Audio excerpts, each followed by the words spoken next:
Iyon, kamusta po mga boss chip? Naisipan ko nga po ulit magluto ng fried rice ngayon. Medyo gagawin ko nga po siyang konting special lang. At syempre, chicken na naman po yung gagamitin natin. Meron kasi po akong manok kagabi na namarinate ko nga po siya dito. Ito nga siya mga boss chip. Chicken breast nga po yan. Nilagyan ko nga po siya ng paprika, asin, paminta, at saka rosemary, at saka konting sesame oil. At syempre ito nga po yung kanin na gagamitin natin. Kanin lamig nga po yan, galing sa loob ng rep. Basmati rice nga po siya mga boss chip. Ito nga yung mga ibang sangkap natin. Balikan ko po kayo mamaya mga boss chip. Ihiwa-hiwain ko lang po yan. Wag po sana kayong umalis.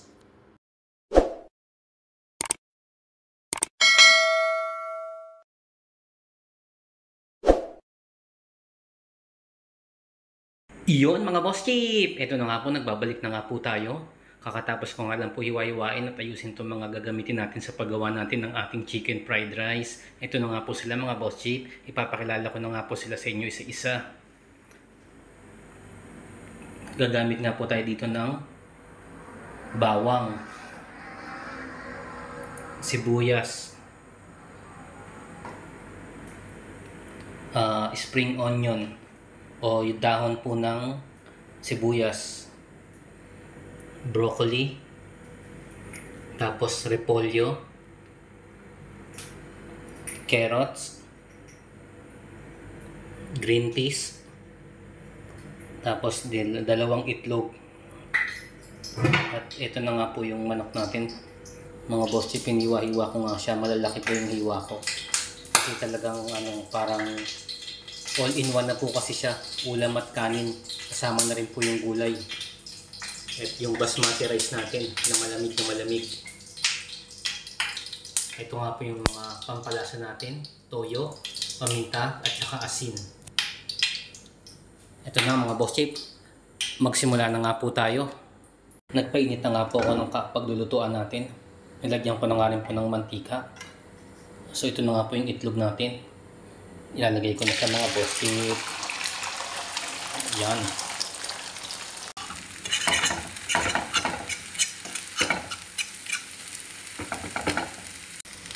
Ayan na nga po yung itsura ng ating scrambled egg. Hahanguin na nga po natin yan mga boss chip. Nahango na nga po natin yung itlog. Sa kaparehas nga po na pinaglutuan ng itlog, maglagay po tayo ng butter.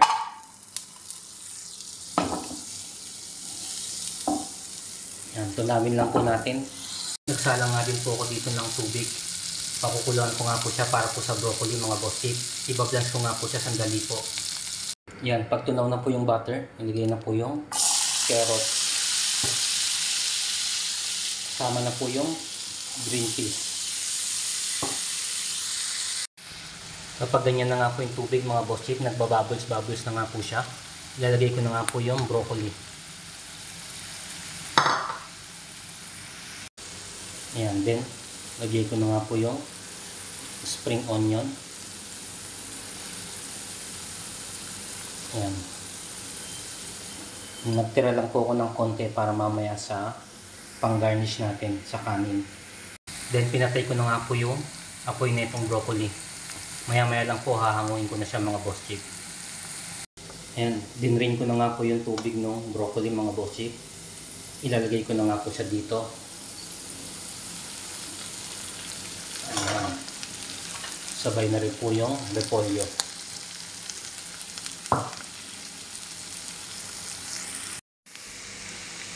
Iyon.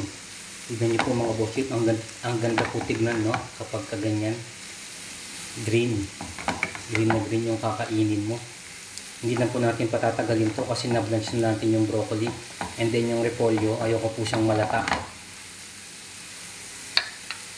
Kaya ilalagay ko na nga po yung itlog. May ni-scramble natin kanina.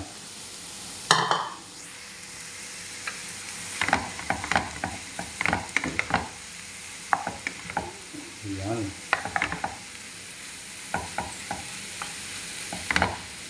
And then, pwede na po ito. Tatanggalin ko na siya muna sa apoy mga boss chip.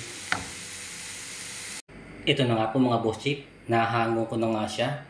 Tignan nyo naman po mga boss chip. Ito pa lang, ulam na talaga. Pwede nang papakinto. Kaso nga ang problema, gusto ko nga po magkanin ngayon mga boss chip. At kailangan ko nga rin po ng protina. Kaya meron pong chicken breast na ilalagay. Nagsalang nga po ulit ako ng cooking pan. Nilagyan ko na nga rin po siya ng mantika para po sa pagprito ng manok. Iprito na po natin yung manok mga boss chief. Uy, bumaba na kayo. Yun. Malamisik siya.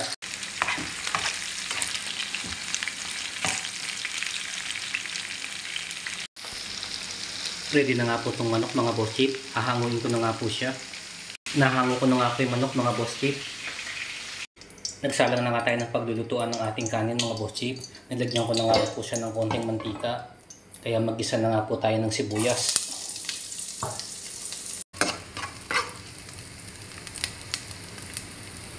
Sunod na nga po natin yung bawang.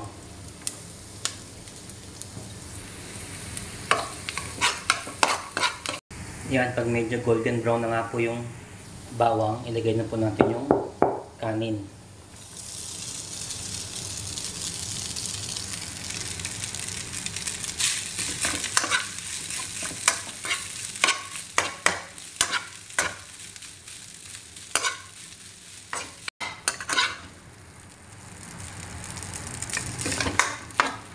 Yan. Then, lagay ko na nga po yung manok.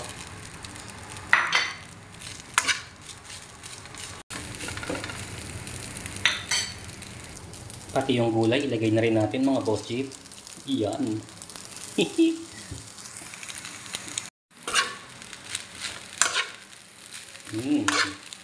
Parang ano to? Parang chop suey to na may kanin. Then, lalagyan ko po siya ng paminta. Kalahating teaspoon po. Tapos konting toyo.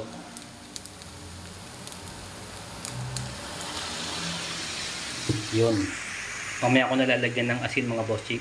Itikman ko muna siya. Baka kasi naparami yung lagay ng toyo.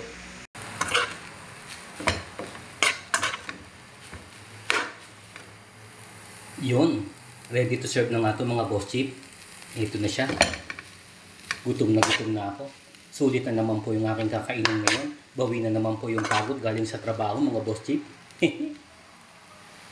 Iyon mga boss chief! Nakaluto na nga po ako ng aking kakainin ngayon. Saktong-sakto nga po dahil kakauwi ko nga lang po talaga galing sa trabaho. Kaya ito nga, pinagsama-sama ko na nga po sila sa isang kaldero. Kasama na nga po yung protina, gulay at saka nga po yung kanin. Ito nga po siya mga boss chief. Kung nagustuhan nyo nga po sana yung ginawa ko ngayon, huwag nyo po sanang kalimutan mag-like, share, comment at pakisubscribe na rin po ako. Lalong-lalo na po yung mga nagsisimula pa lamang po na gustong matuto po ng pagluluto. Mga simpleng lutong bahay lang po mga boss chief. Naririto po kayo sa tamang channel. Sige na po mga boss chief, kakain na po ako. Salamat po sa inyo at mag-ingat po kayo palagi.